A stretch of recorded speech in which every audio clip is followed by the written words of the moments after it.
A lot of this isn't going to make sense to you, and I'm sorry about that.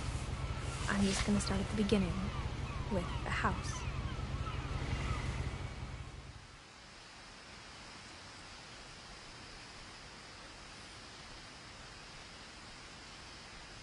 Someone had put up a chain link fence, but it looked like I wasn't the first person to hop it.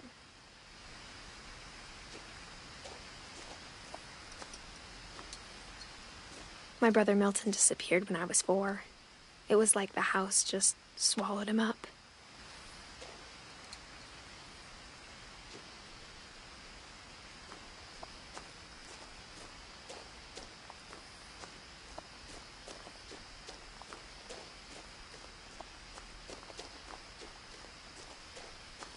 I lived here until I was 11, but I wasn't allowed inside half the rooms.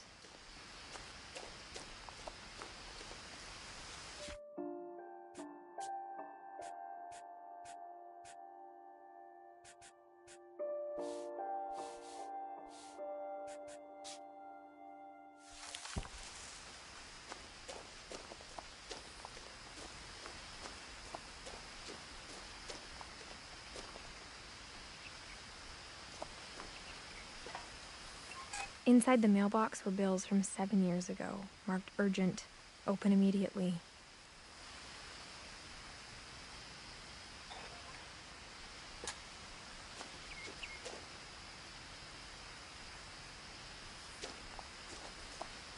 I hadn't been back since my brother Lewis's funeral.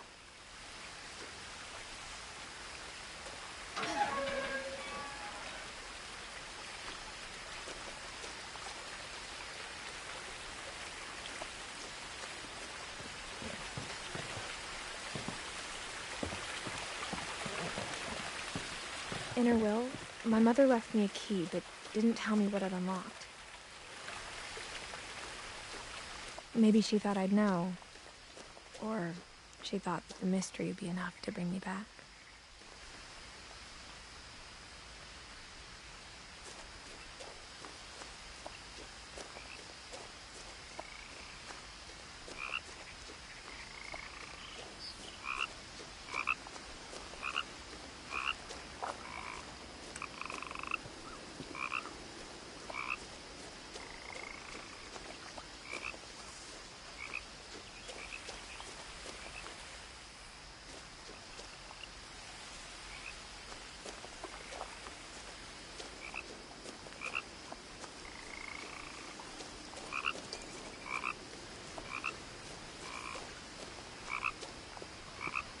The truth is, even after I inherited the house, I never thought I'd come back to it. But now I had questions about my family that only the house knew the answers to.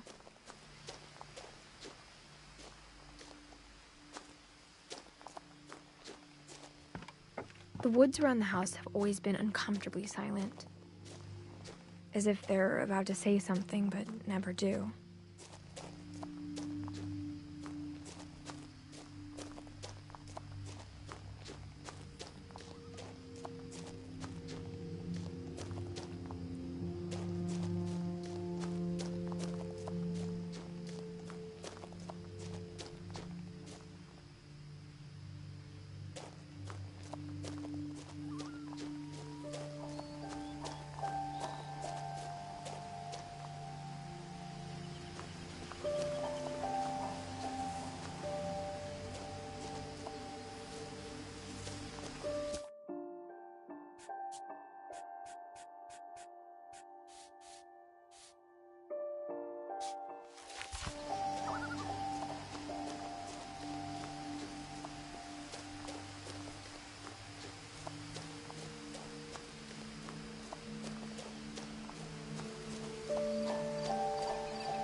No one had driven this way in a long time, but I saw a few hoof prints.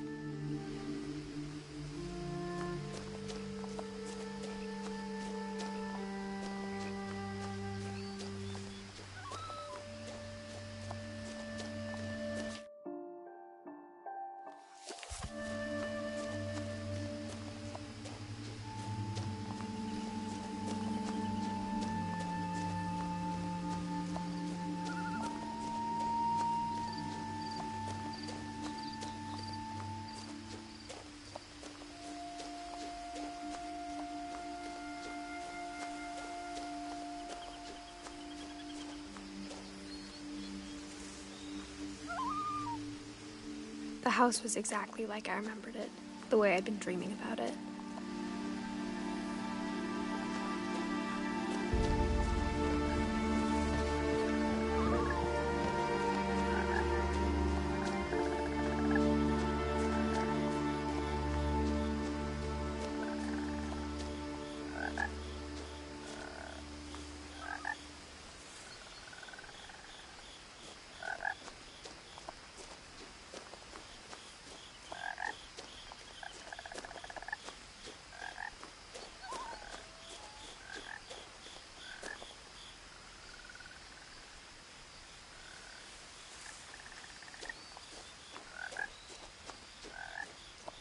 As a child, the house made me uncomfortable in a way I couldn't put into words.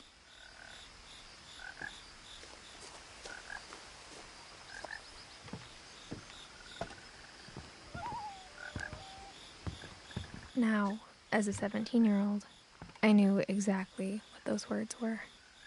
I was afraid of the house.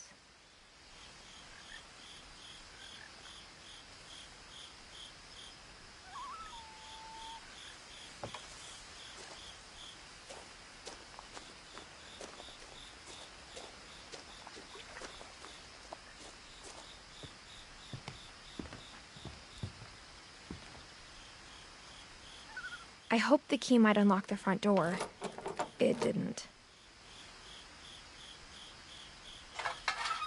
Looking in, I felt like the house itself had been waiting for me.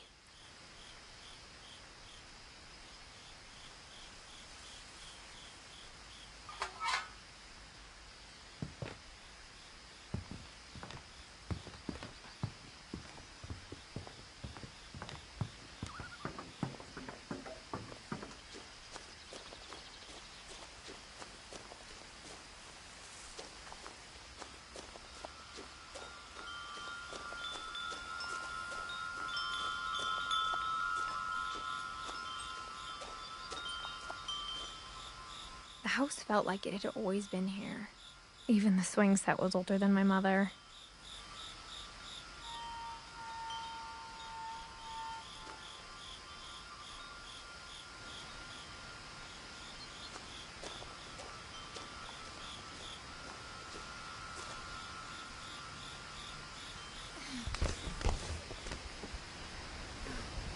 Crawling through the doggy door used to be a lot easier when I was 11. The power had been turned off the night we left.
For the first time in years,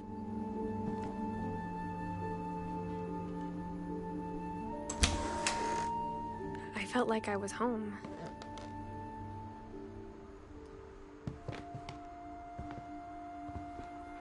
But instead of a family, there were just memories of one.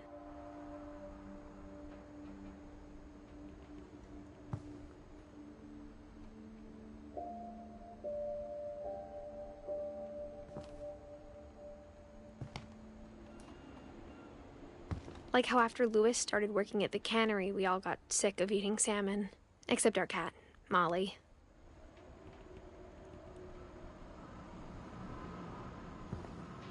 Or only one restaurant would deliver to our house, so we had Chinese a lot.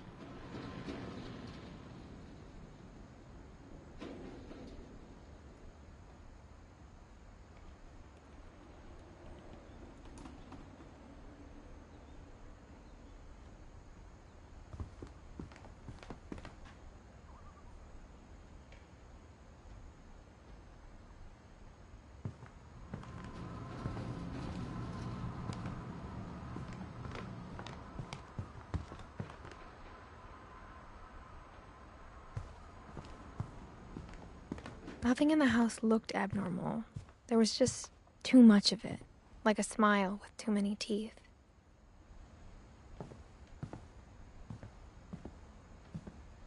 A lot of things got left behind in the whirlwind of that last night.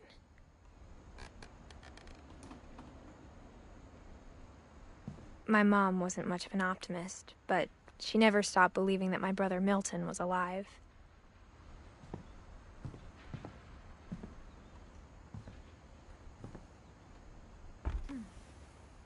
Edie told me once that every Finch who ever lived is buried somewhere in the library.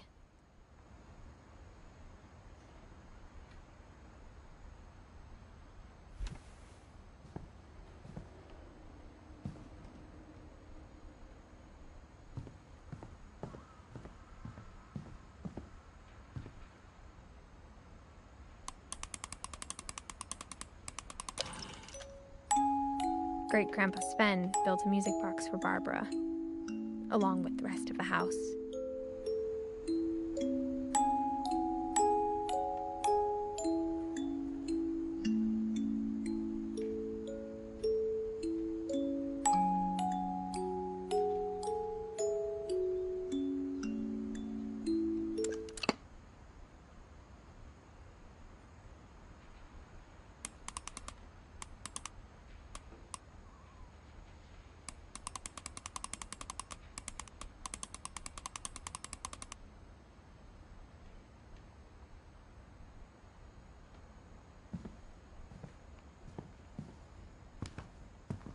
Even the fireplace had a story. Edie told me the bricks came from the original house, after it sank.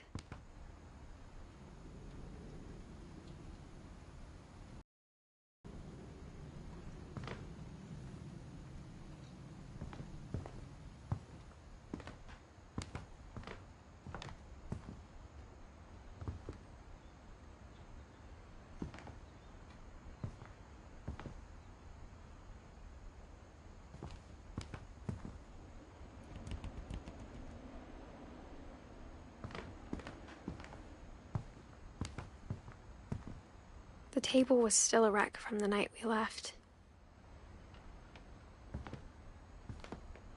It was like a bomb had gone off, killing everyone but sparing the furniture.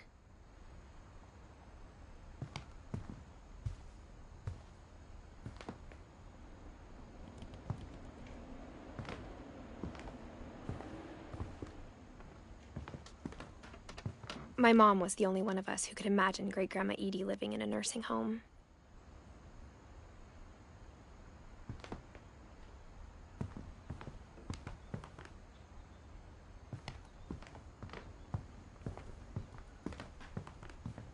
Mom always told me to stay out of the basement, so I wasn't too surprised when the key didn't fit.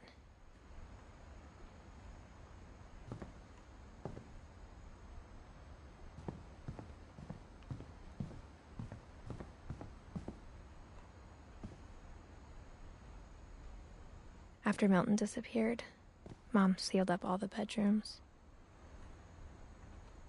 Then Edie retaliated and drilled peepholes.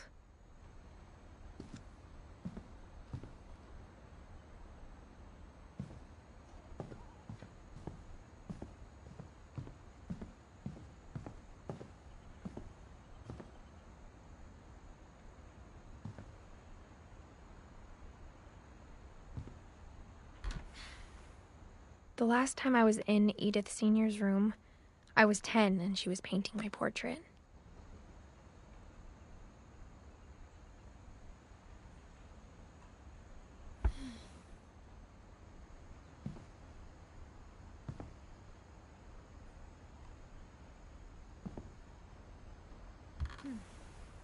As a kid, I just assumed every house had peepholes and sealed rooms you weren't allowed inside of.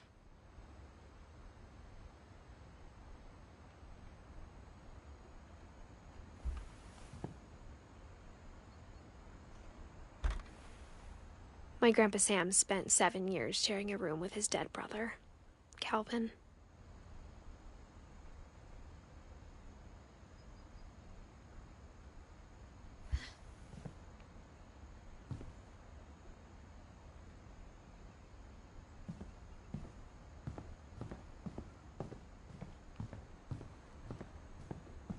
Whenever people ask me about my family, the first thing they always want to know about is Barbara.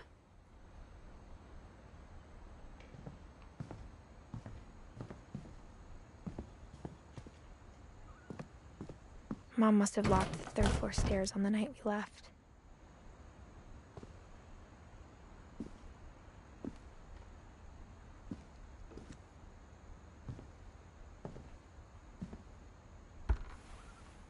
Barbara was a child star for 2 years, until America grew out of it.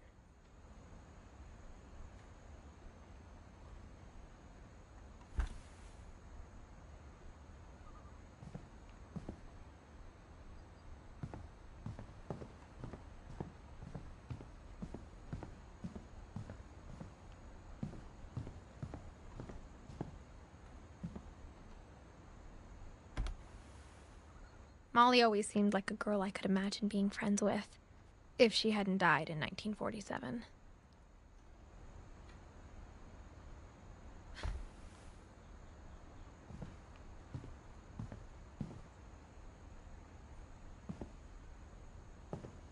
I spent a lot of time playing in Great Uncle Walter's room.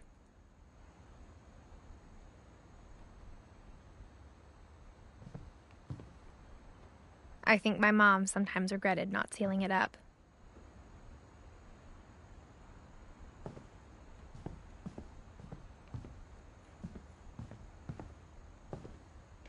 Lewis told me there were secret passages, but I never believed him.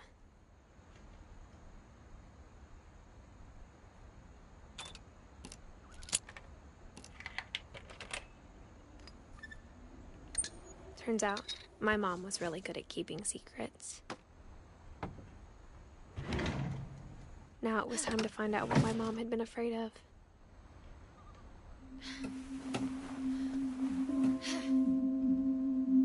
From the paintings on the wall, it was clear my brother Milton had been here before me.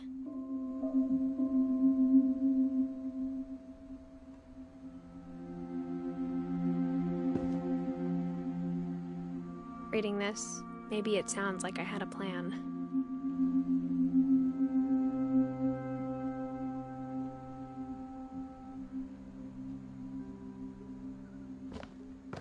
But I had no idea what was behind that door.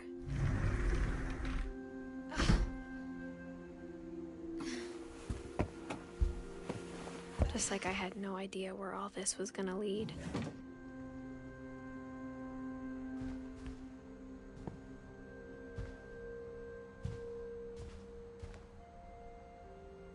I grew up looking at Molly's room through the peephole.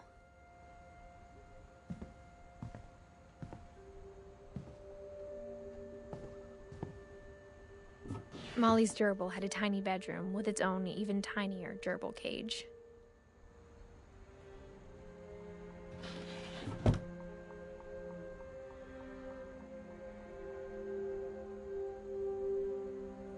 Being inside for the first time, I felt like I'd stepped behind a painting.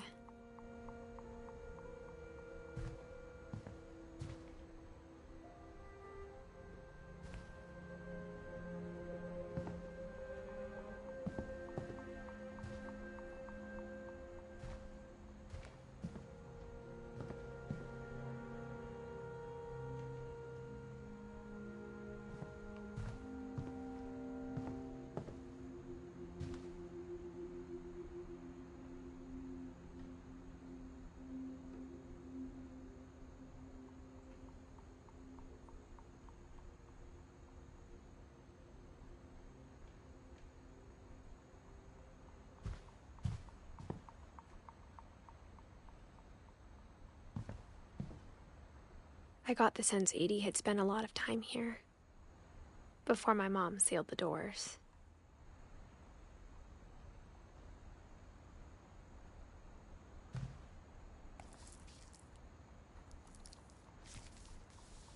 December 13th, 1947. Dear Diary, I'll be gone soon, but I wanted to tell somebody about what's gonna happen. It started when Mom sent me to bed without dinner. I woke up and I was starving, so I looked around for something to eat.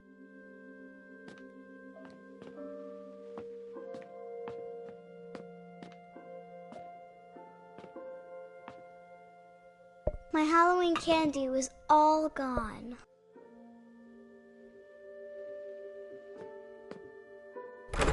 Mom, can I come out now?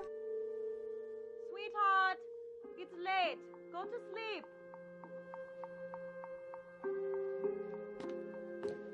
The gerbil food was dry, but I didn't mind it.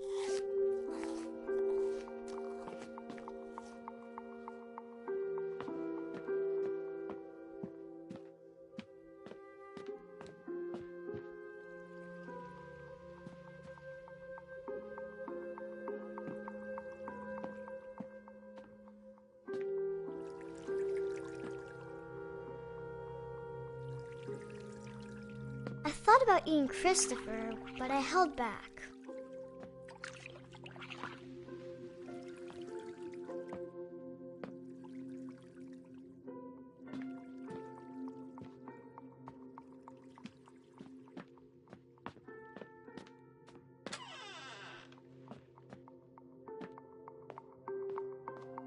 I kept eating and eating.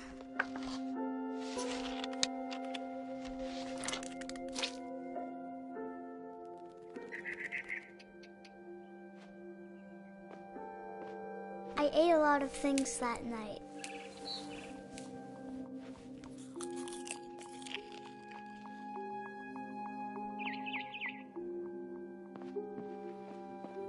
Then I heard chirping outside my window. It was a barn swallow going back to her nest. I reached out for her.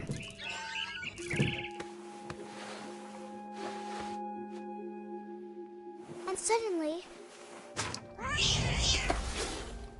I was a cat.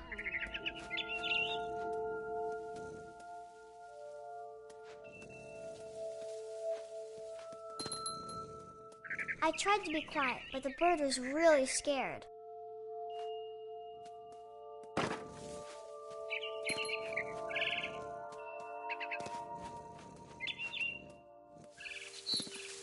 Mom and Dad didn't even look at me.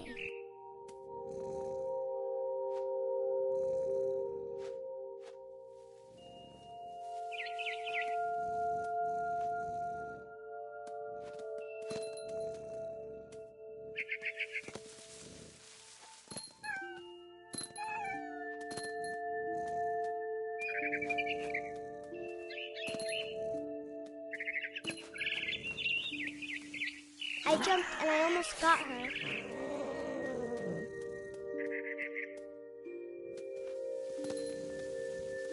I could tell she was getting really tired. Now I was up in the big tree. I promised Dad I wouldn't climb it anymore. All I cared about was eating that mama bird.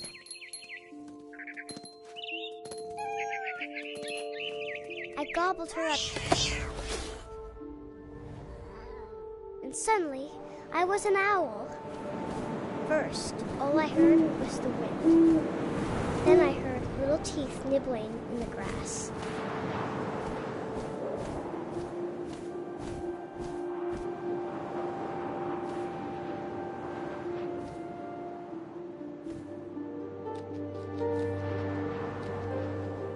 Rabbits.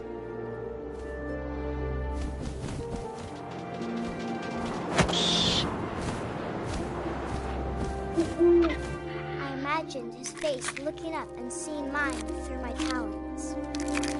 I swallowed him up, and I didn't chew one bit. Then I flew off to find something bigger.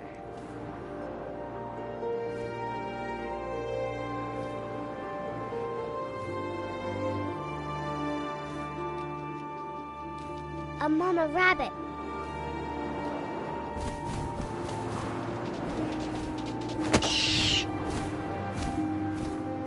She was almost too big to carry. I started choking, but I couldn't stop eating. And suddenly, I was a shark.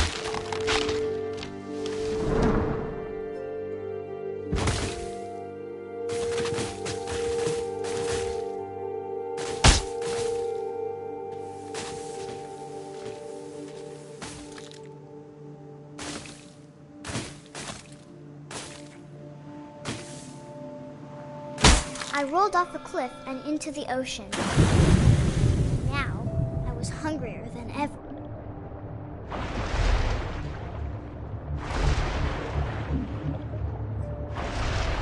I wanted fat, juicy seals.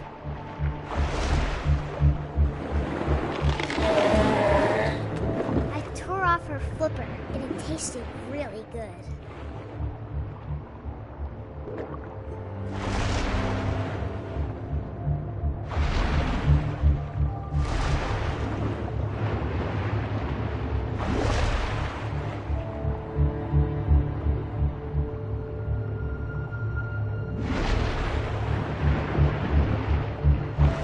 Grabbed on tight. When I was so hungry, I jumped out of the water. When I opened my eyes, everything had changed.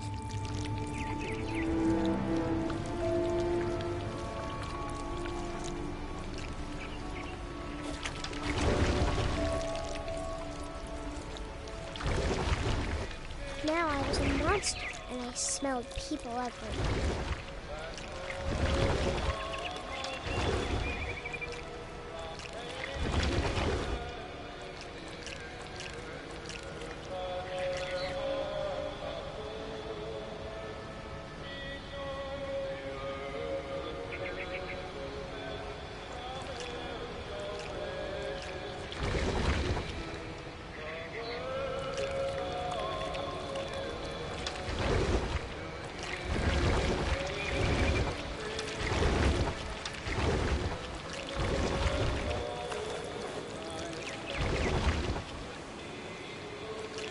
I was big, but I moved real quiet.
I wanted to stop, but also I didn't.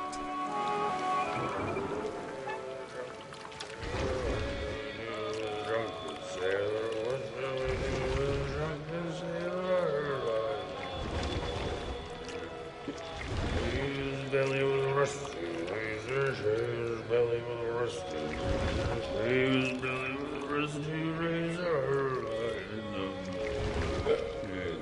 What shall we do with a drunken sailor? What shall we do with a drunken sailor? What shall we do with a drunken sailor? Put him in the captain's daughter, put him in bed with the captain's daughter, put him in bed with the captain's daughter. What shall we do with a drunken sailor? What shall we do with a drunken sailor? What shall we do with a drunken sailor?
crossed the water, I smelled something new. Something I had to have, so I swam towards it.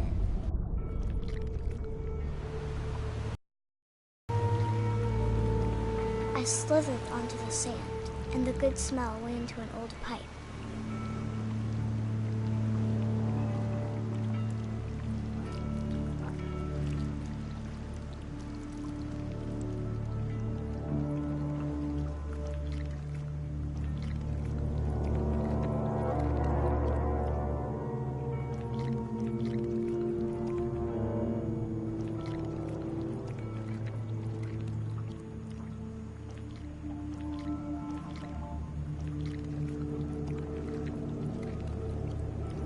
I got closer and closer.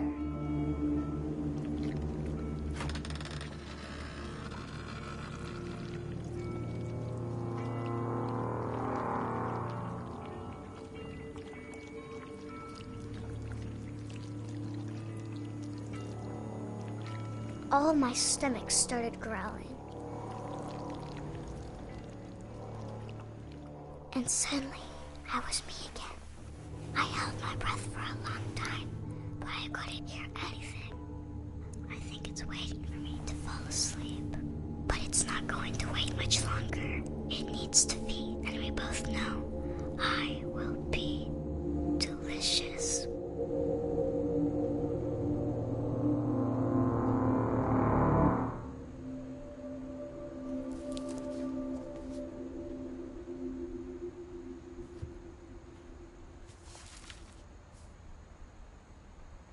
I'm not sure if I believed all of that, but I'm sure Edie would have.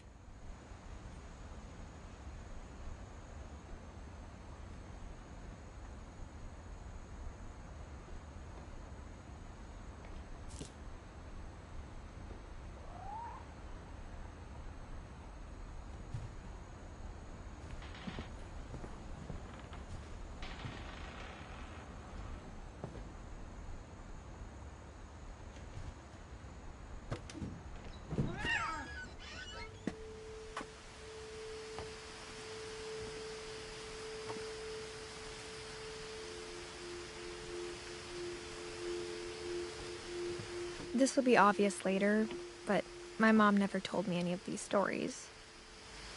Edie would have, but Mom didn't like bringing up the past. Though, when we adopted a stray kitten, she was the one who named it Molly.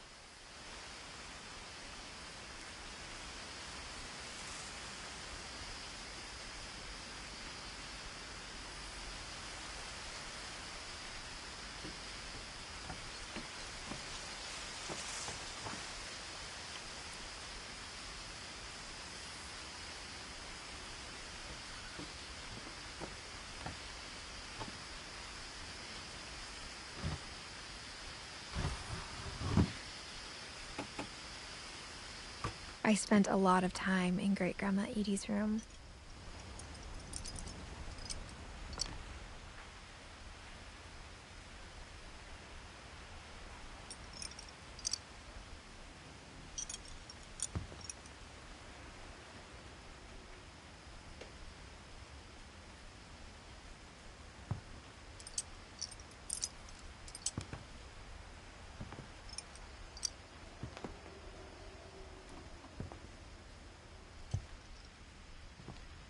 Louis died a week before we left, but Edie had already started to memorialize him.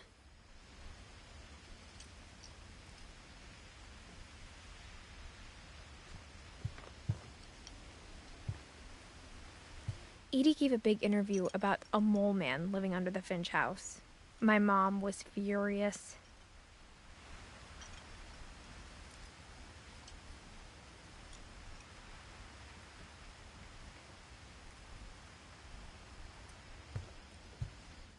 I hadn't thought of myself as Edith Jr. for a long, long time.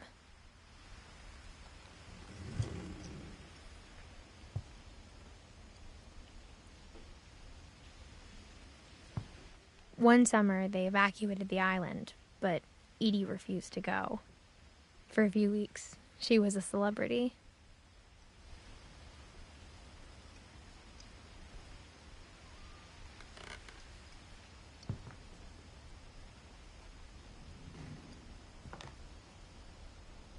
When Edie told people Sven was killed by a dragon, she could also have said he was building a dragon-shaped slide that collapsed. She could have, but she didn't.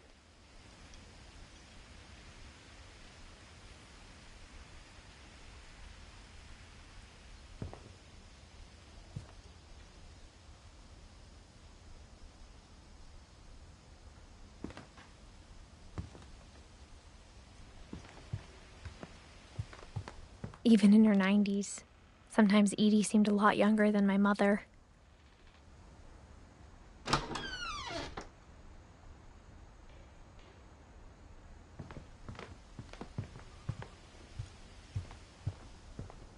Her room was like a museum.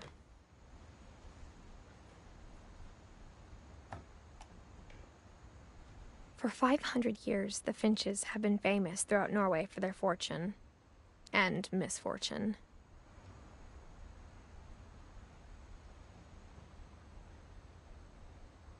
Odin Finch buries the latest victims of the family curse, his wife Ingeborg and their newborn son, Johan. On January 7th, 1937, he set sail with his family and his house, hoping to leave the curse behind. But 40-foot waves off the coast of Washington send the house and Odin to the bottom of the sea.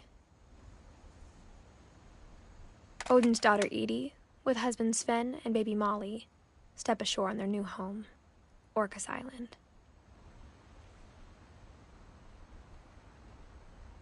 Odin Finch is the first to be buried in the new family cemetery.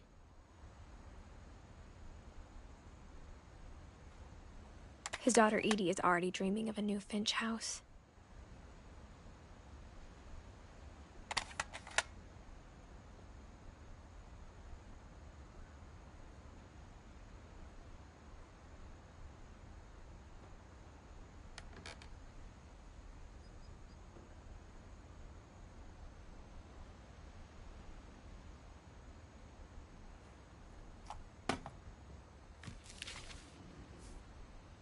Whatever's wrong with this family, it goes back a long ways.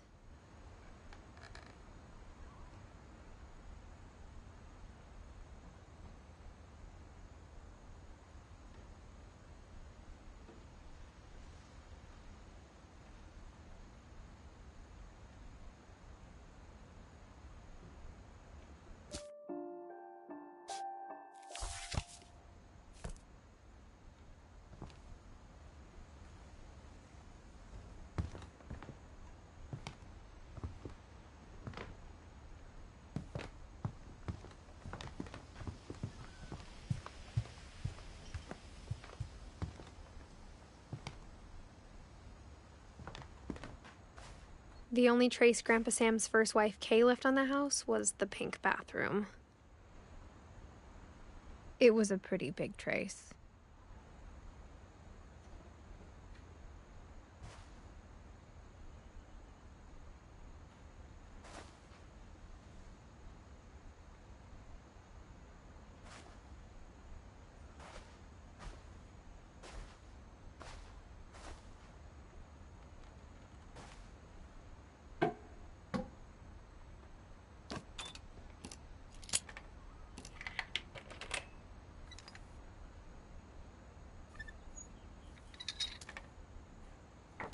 There's a secret in this bathroom.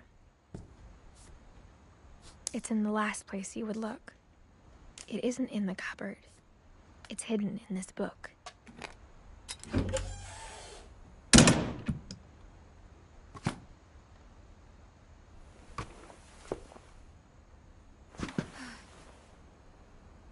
Sven gave Sam an old camera he'd refurbished.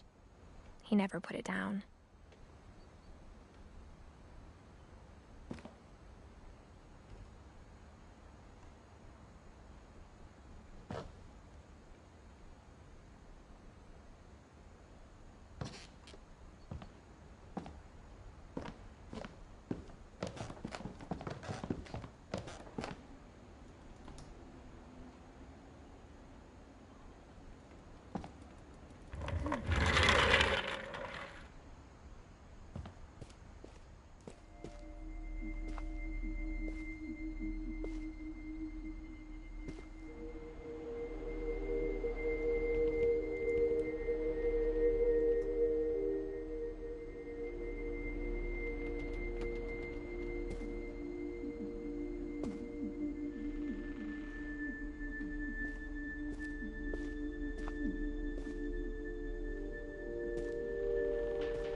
I knew Grandpa Sam had a twin.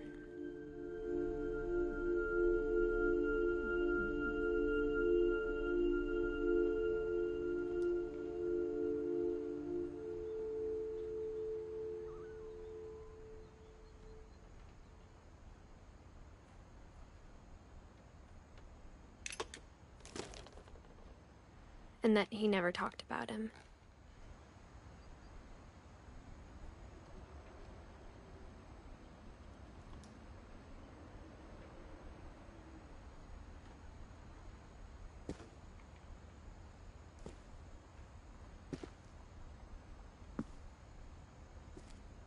I guess my grandpa didn't like history any more than my mom did.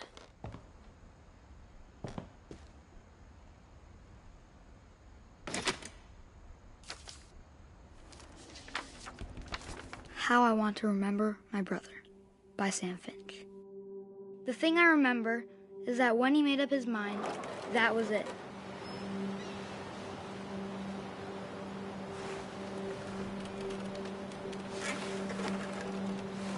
My brother said he'd die before he ate another mushroom, and he did.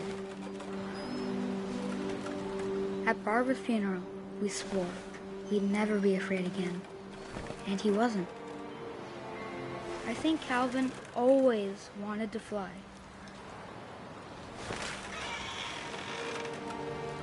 Sam! Calvin! Dinner's ready! Coming! But that day, he finally made up his mind to do it.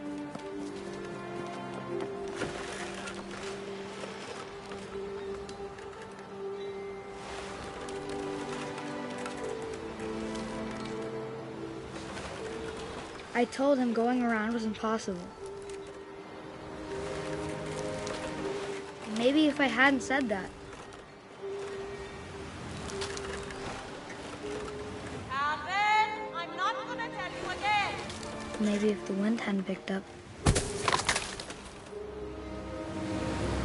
Then maybe he'd still be here. But I doubt it. I think he'd already made up his mind. That's what I want to remember about my brother.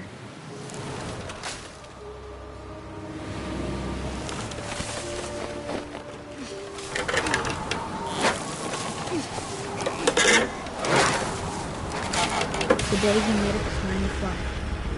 And he did.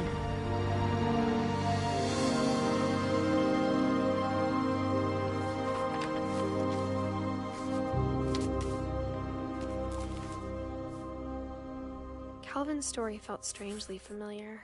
When I was younger, I remember trying to do the exact same thing.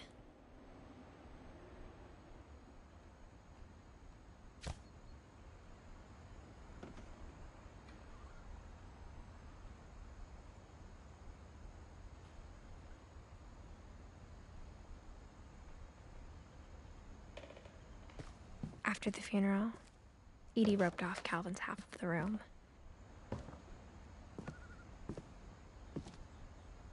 Mom said Grandpa Sam enlisted at 18 and never set foot in the room again.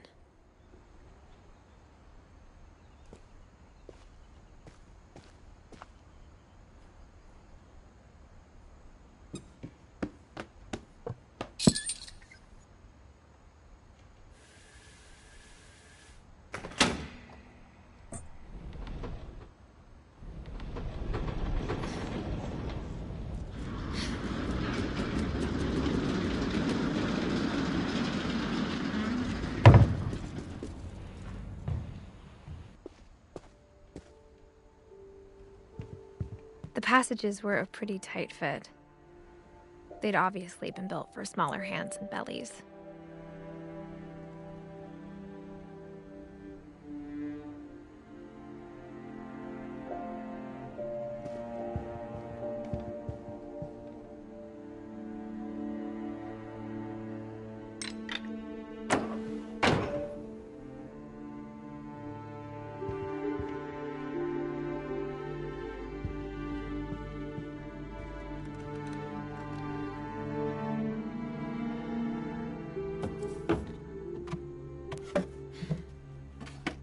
Growing up, I always thought of Barbara as a child star.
never thought about how hard it must have been for her afterwards.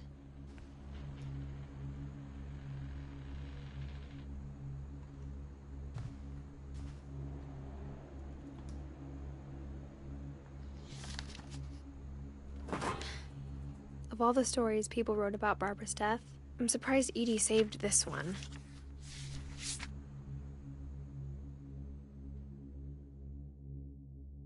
Old Jack here with another ghastly tale inspired by America's most unfortunate family. I'm calling it The Surprise Ending of Barbara Finch. As a child star, Barbara was famous for her scream. Now at 16, she was all washed up. A has-been. But in a lucky break, she'd been asked to perform her signature scream at a local convention for monster movie fans. It was just the boost her career needed. Unfortunately, her scream hadn't aged well. Getting better. I think you just need the right motivation. Her biggest fan and current boyfriend, Rick, was about to demonstrate when... Now that was a great scream. It was Barbara's father, Sven. He'd slipped into a table saw and had to be rushed to the emergency room. So Barbara got stuck babysitting her youngest brother, Walter. Her convention comeback was cancelled. Okay, I'm hearing frustration, but I'm not hearing terror. What if I tried... A gang of hoodlums in Halloween masks have been terrorizing Orcas Island tonight. Police are urging residents to... That came from the basement. You're right! Also, I loved your delivery on that. Why is your basement door locked? Because my dad likes making puzzles and secret passages. There's a key hidden in the music box. The secret is to keep winding and winding until finally the key pops out. Thanks, babe. I'll be back in a sec. 20 minutes later, Rick hadn't returned. So Barbara went to look for him, right on cue. She reached for the music box.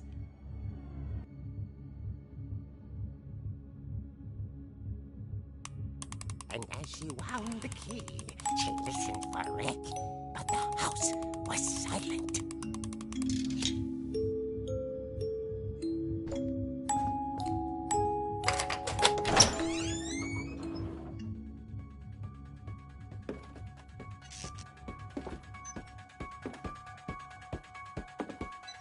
She found Rick's crutch and imagined the worst.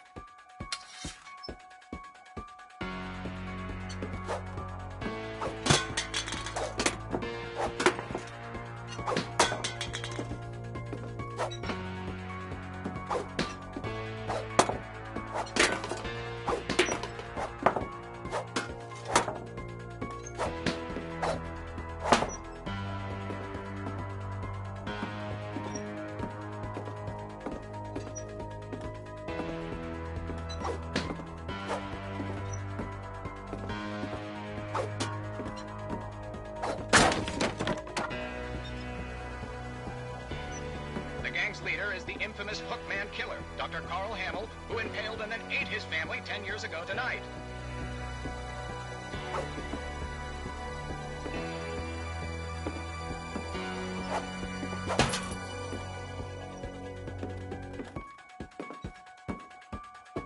The old fridge rattled and grew still.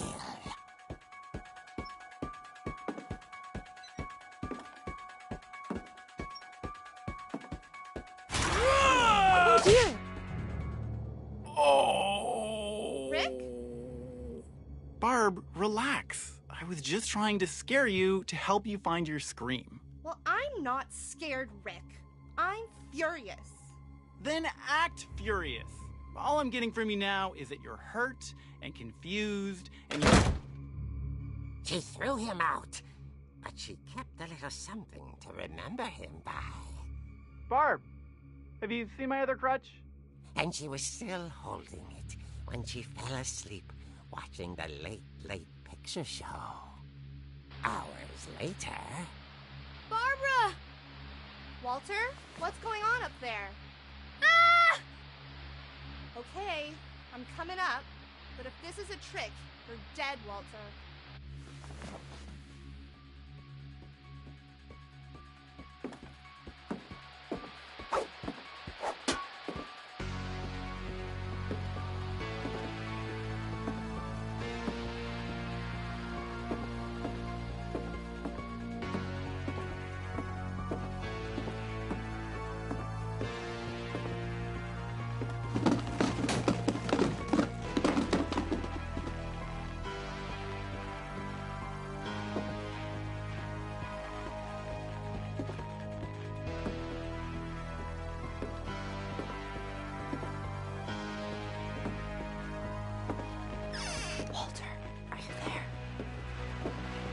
Walter vanished, but his bedside radio was still on.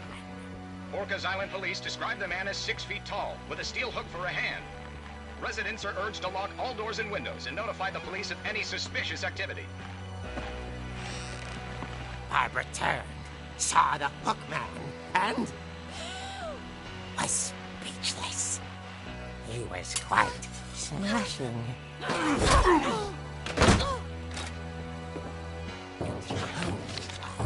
And he couldn't get enough of Barbara. Okay, Barbara, there's gotta be another way out of here. That night, she played her part beautifully.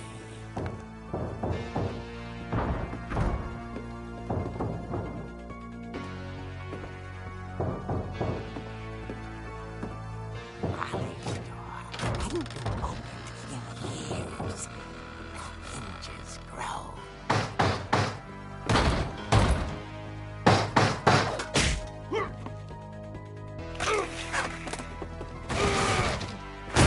He wasn't moving, but she sensed the story might not be over yet.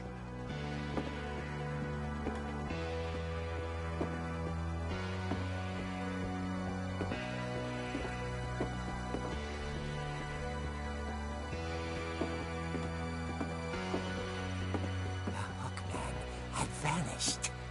She listened for his breathing, but all she heard was...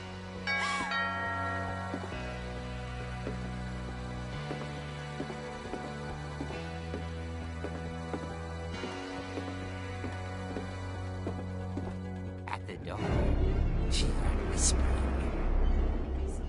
It was coming from inside the house.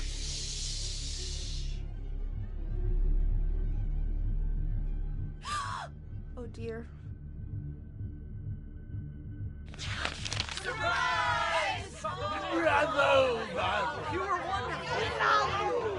monsters had come to surprise her.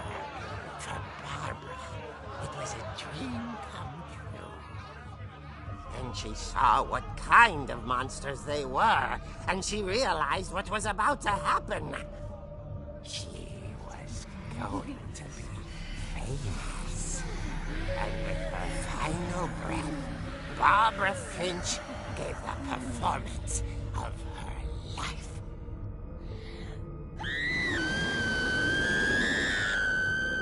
I wasn't there myself, but I hear Barbara was magnificent.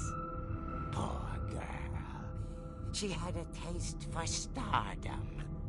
But unfortunately, so did her fans.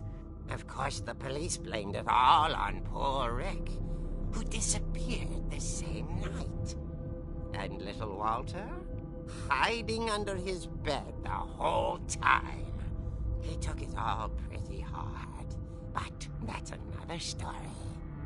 As for Barbara, tucked inside the music box is all they ever found of her. Her ear. Now that's what I call a real eerie tale.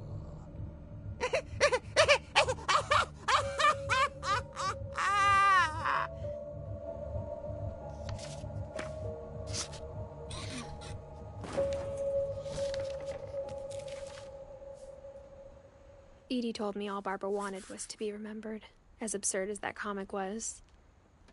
Maybe what Edie saw was a happy ending.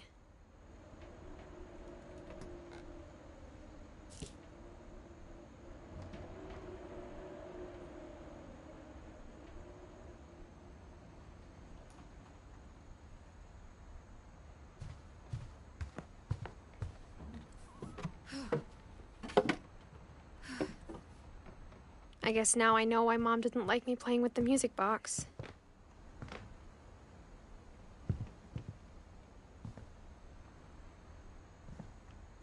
Edie's father, Odin, built the original house.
Mom said the basement was off limits, unless I wanted another tetanus shot.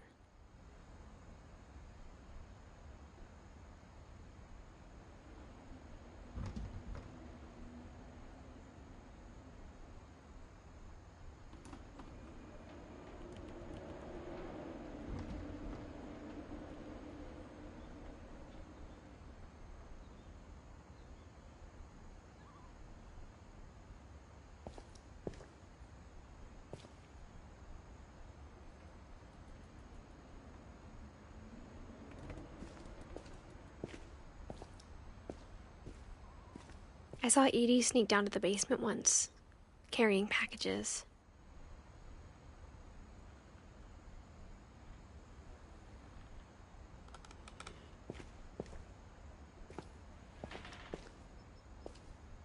I thought maybe she was hiding presents.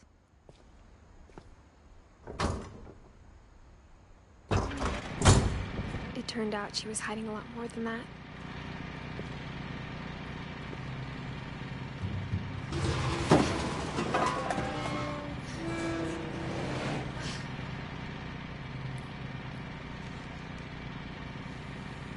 I remember asking Mom once about where Walter had gone. She said after Barbara died, he got as far away as he could.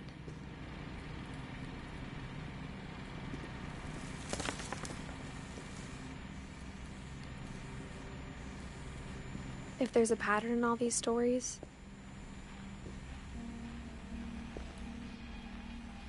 I think it's that none of us has gotten very far.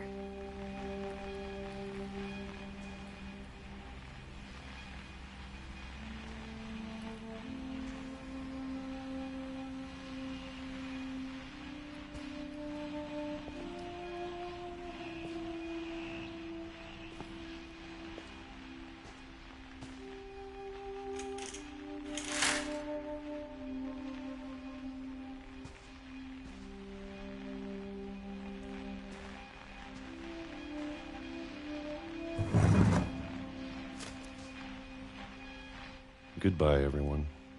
I can't believe I've been down here for 30 years. On that first day, after the shaking started, I didn't think I'd survive a week.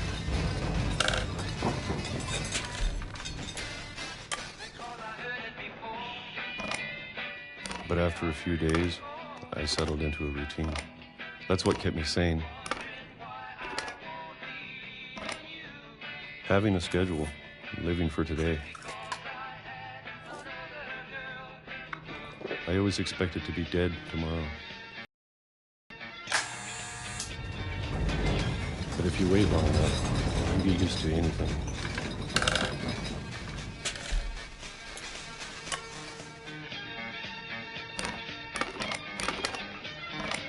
Even a monster on the other side of the door starts to feel normal.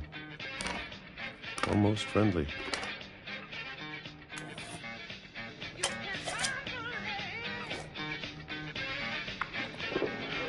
And then one day, everything just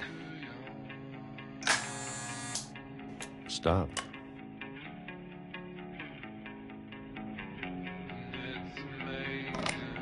Whatever that thing was, it was gone.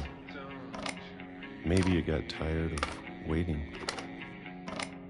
Or maybe I just got tired of being afraid.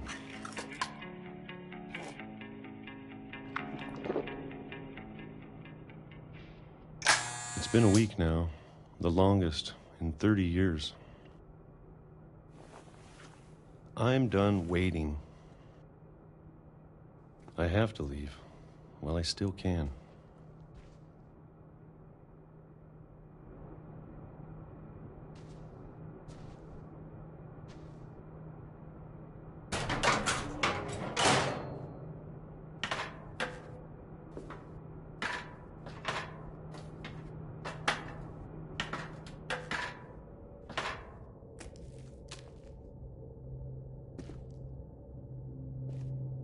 I know it's out there, somewhere. Whatever killed Barbara and Molly and Calvin.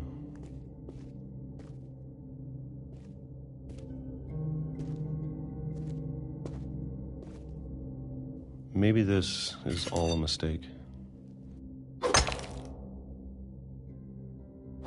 But I need to stop living the same day, even if it kills me.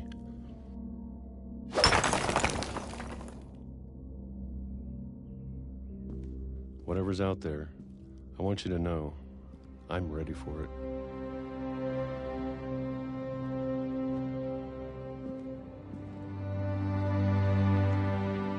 I'm going to appreciate all of it, especially the food.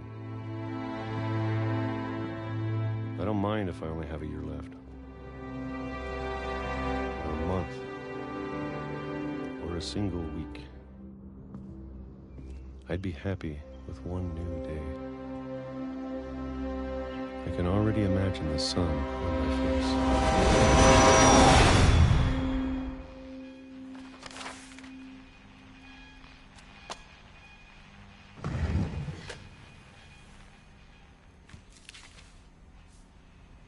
Walter died when I was 6. I can't believe my mom never told me he was down here.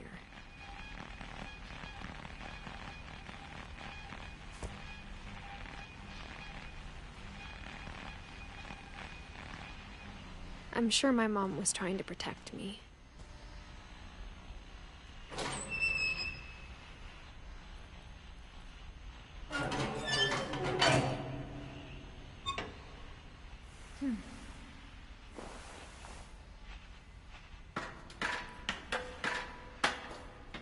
Maybe she was afraid I'd end up like Walter.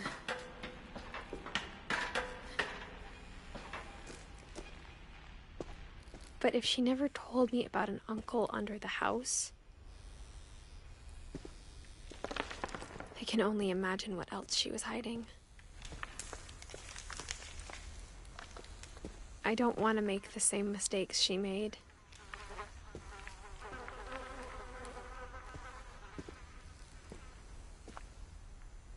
trying to bury something that's still alive.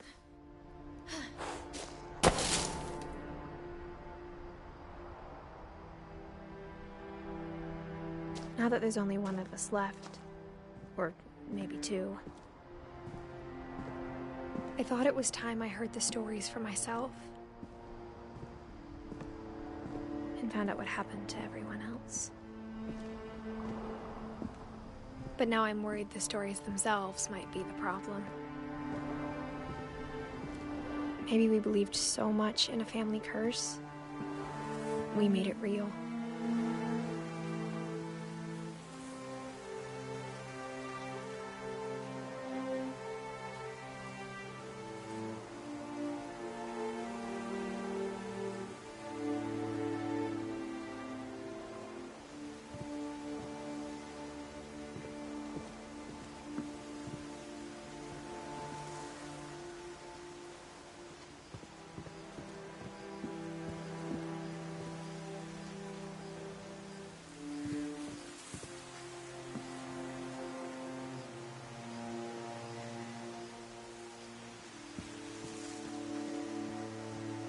I don't know if I should even be writing this.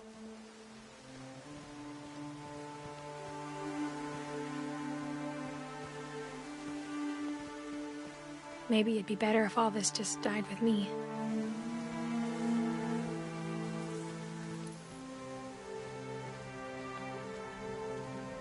But I thought you should know about your family.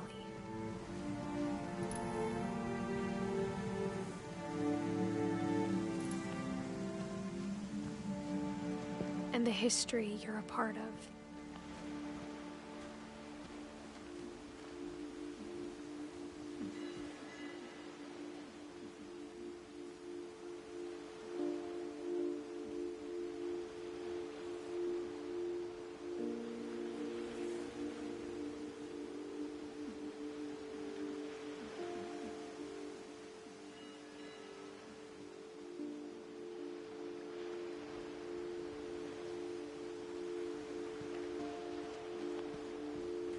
Though to be honest, I feel as lost as you probably do right now.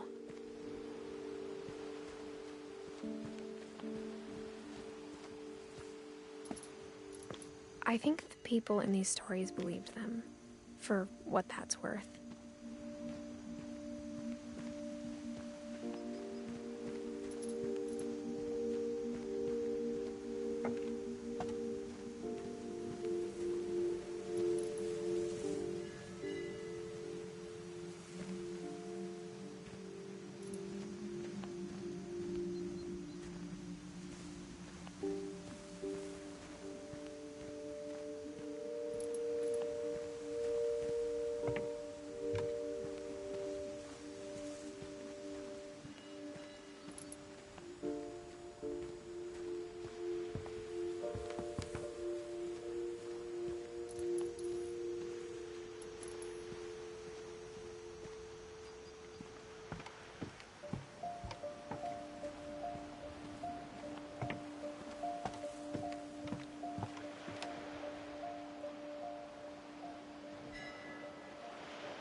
And when you look at the house, that history of imagination and stubbornness and madness,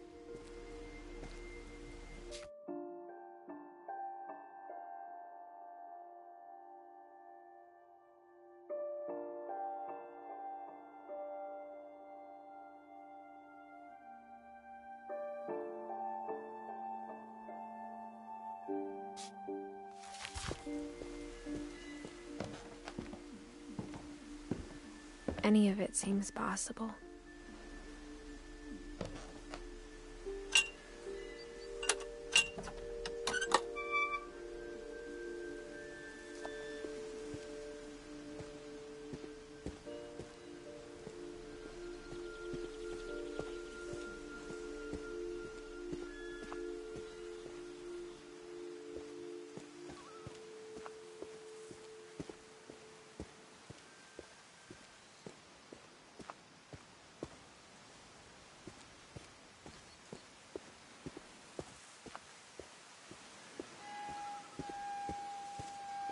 I think we've been surrounded by death for so long, we've just gotten used to it.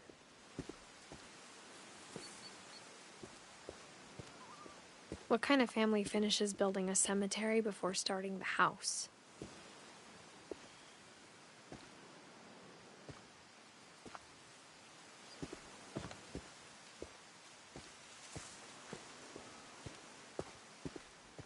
It's embarrassing for me to admit this, but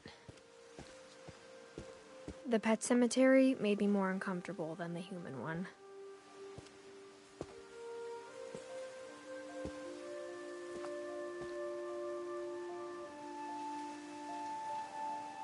Three of the gerbils were mine, and 2 had been my fault.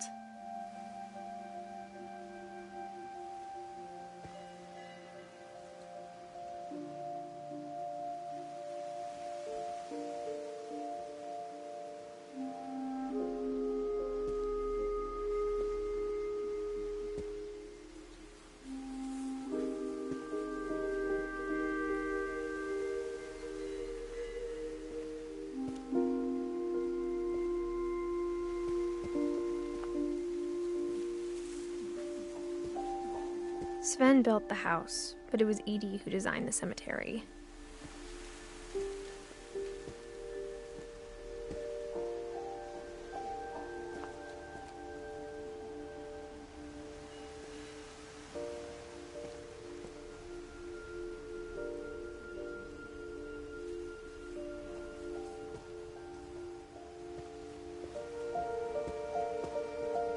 I'm sure Odin's monument had been Edie's idea.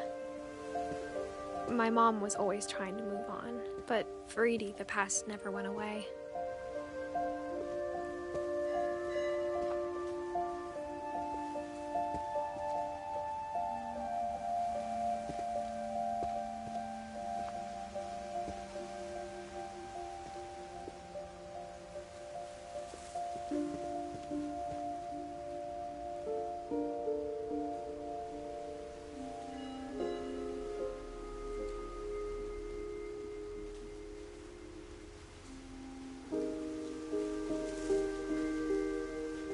She could see it poking out of the water at low tide.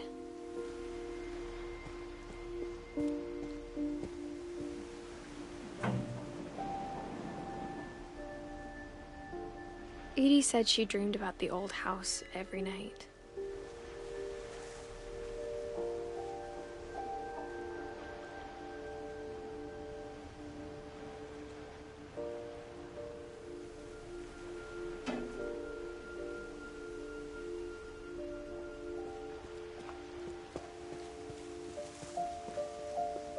Edie's side was always easier for me to understand. But the older I get, the more I can see where my mom was coming from. Her dad had been pretty strict, but it wasn't enough to save her brothers. She was just trying to do better.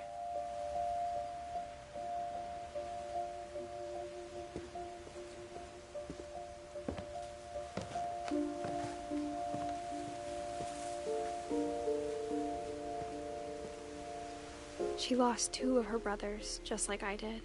I get why she tried so hard to protect us.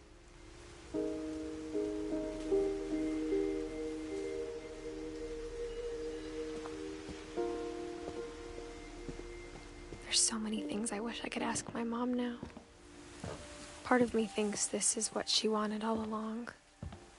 For me to come back someday and find everything out for myself.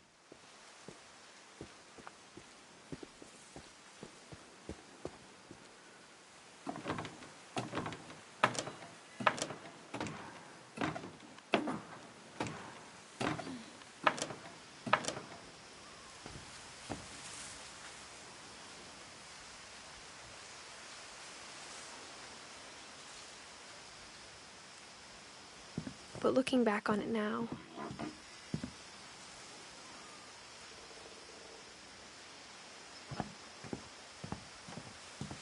if she told me there was going to be so much climbing,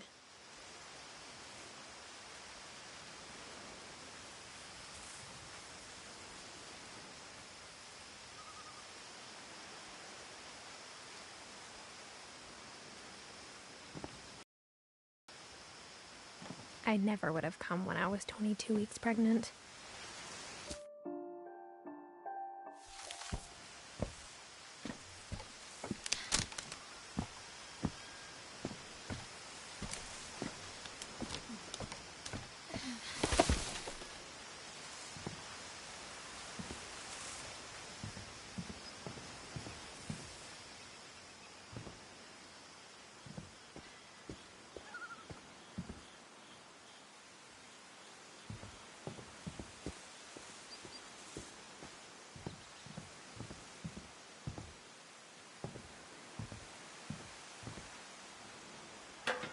I never met Grandpa Sam, but I think he and my mom had a lot in common.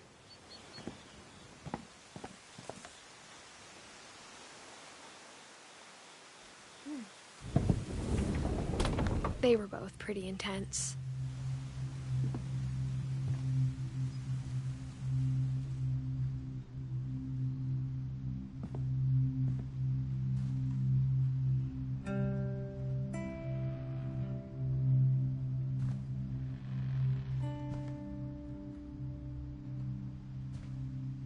Sam spent his life shooting photos, but Mom said he got nervous being in front of the camera. I guess we're all afraid of something.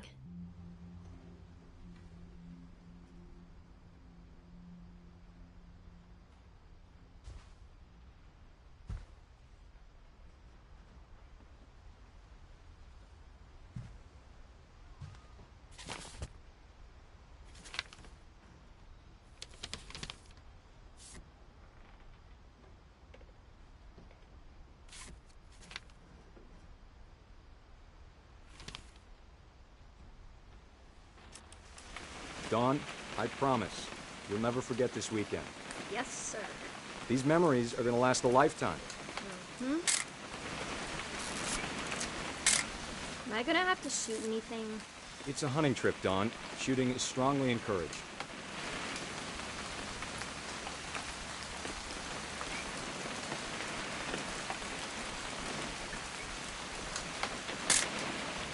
Shouldn't we be leaving? Just want to get a shot of you, Dawn, then we can take off. What? Perfect. It's gonna rain the whole weekend, isn't it? I will never forget this weekend, Dad. That's the spirit. Okay, got it. I'm gonna take some pictures, okay? Just be careful. The camera's older than you are.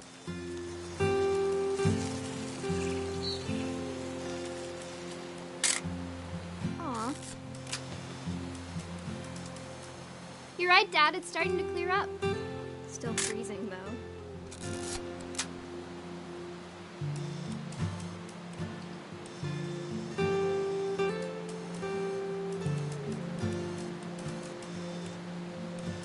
Definitely should not have drunk all that coffee. Hey! That's a keeper. Hold still while I take a picture of you. I'm just saying, I'm not always gonna be here, Dawn. You'll need to remember this stuff, if you want to survive. I'll be fine, Dad. You know who else thought he was gonna be fine? Some guy who died. Dawn, I'm being serious. I know, Dad. You're always serious. Doesn't being out here make you want to chill out? Well, to tell you the truth, I haven't been out here in 20 years.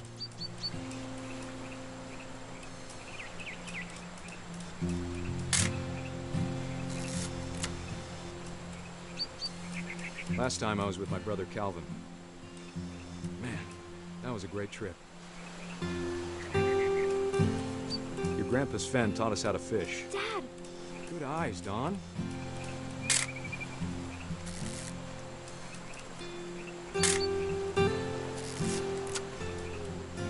Before you take the shot, let me get a picture of you.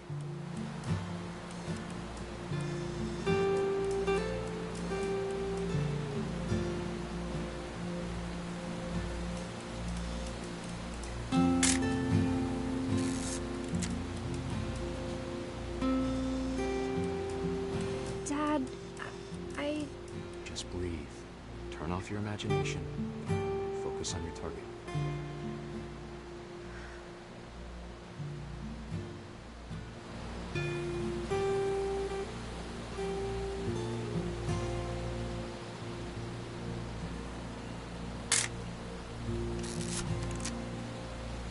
me get behind you. Do I have to do this? Dawn, you don't have to do anything. But if you want to survive, you'll need to be strong. Great shot, Dawn!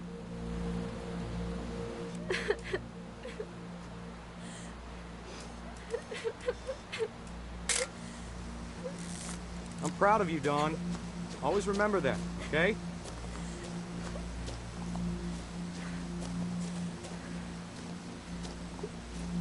Dad, it's twitching. I think That's it's totally so... normal, Dawn. Just focus on the camera. Try not to think about... Dad!